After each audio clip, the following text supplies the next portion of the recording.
nous étions donc en concession accordée à la Chambre de commerce et d'industrie de la Martinique. Aujourd'hui, nous sommes une société anonyme, certes à capitaux publics, mais une société anonyme, avec une organisation, une gouvernance qui est un peu plus simplifiée qu'avant. Aujourd'hui, on a un conseil de surveillance qui fixe le cap, qui contrôle, et un directoire avec donc, des services et qui mettent en œuvre et qui mettent en application donc, les directives du conseil de surveillance. Donc on a une capacité d'intervention qui est un petit peu plus importante qu'avant, mais ça c'est lié tout simplement au processus décisionnel qui existait auparavant à la Chambre de commerce, où il y avait une commission, il y avait un bureau, il y avait une assemblée générale, ne serait-ce que physiquement des dossiers qui sortaient de l'aéroport pour descendre au centre-ville, donc ça mettait un certain délai. Donc on peut penser que ça nous permet, cette nouvelle gouvernance, et comme dans tous les autres aéroports qui sont passés en société, permettra une réactivité un petit peu plus importante et une marge de manœuvre un petit peu plus importante d'intervention donc du directoire pour le développement de cet aéroport.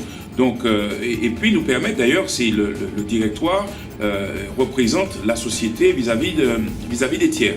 Donc, pour répondre à votre question, ce changement de gouvernance amène un peu plus donc, de souplesse dans nos procédures et dans notre processus décisionnel, mais également nous confère un peu plus de responsabilité aussi et nous oblige à une gestion encore plus, ce qui était déjà le cas, mais encore plus rigoureuse, parce qu'une gestion de société, nous avons beaucoup plus de comptes à rendre, à la fois à notre conseil de surveillance et à la fois à nos clients.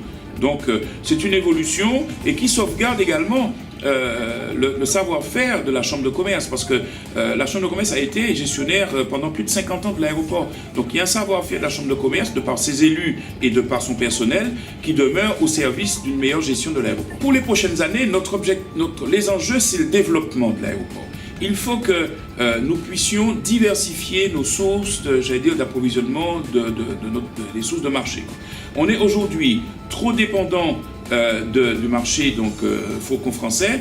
Il faut absolument que nous puissions nous développer, nous ouvrir vers d'autres marchés, le marché américain, nord-américain, le marché caribéen et le marché sud-américain, et également le marché européen. Donc en fait, l'enjeu, c'est développer notre aéroport, faire en sorte que le volume de passagers augmente, pour que nos coûts diminuent, pour que nous puissions mieux contribuer à l'attractivité de la destination par des coûts moindres qui permettent de contribuer à la baisse des tarifs, notamment des prix des billets d'avion.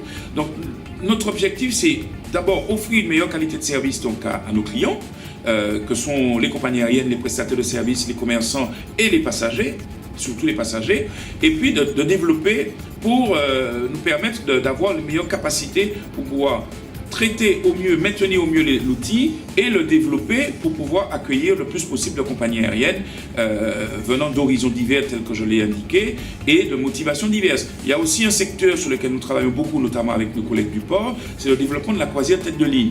Donc il faut que nous puissions avoir des installations qui soient adaptées à ce nouveau trafic.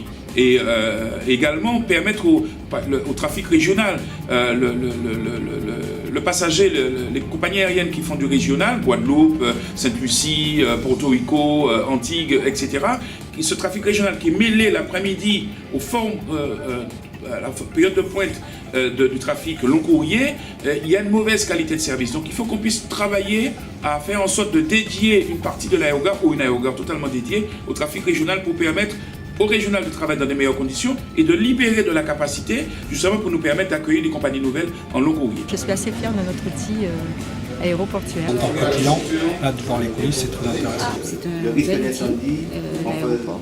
Et puis surtout, c'est de pouvoir mettre aussi le fait de savoir qu'il y a des gens qui travaillent derrière, qu'il y a toute une équipe, tout un travail d'équipe. On apprend beaucoup de choses sur le contrôle notamment, le côté sécurité, on se rend compte qu'on est très en sécurité parce qu'il y a vraiment un vrai contrôle des bagages très strict, avec un contrôle du contrôle presque.